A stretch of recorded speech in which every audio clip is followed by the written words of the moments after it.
How to fix NGL not working. So if you want to fix NGL not working on your device, then what you need to do is first you need to make sure that you have a stable internet connection. Once you have a stable internet connection, your problem might be fixed. If not, you need to go with the NGL application, tap and hold on to it, and then go with the app info section. Once you're in your app info, you need to scroll down again, go with storage and cache, and then go with clear cache. After clearing your cache, your problem might be fixed. If that still doesn't fix your problem, then you need to go back and then open up your permissions and make sure that you allowed permissions.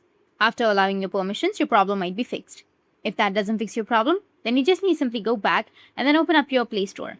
Here search for NGL. After searching, if you have any updates, you need to just simply go and update them.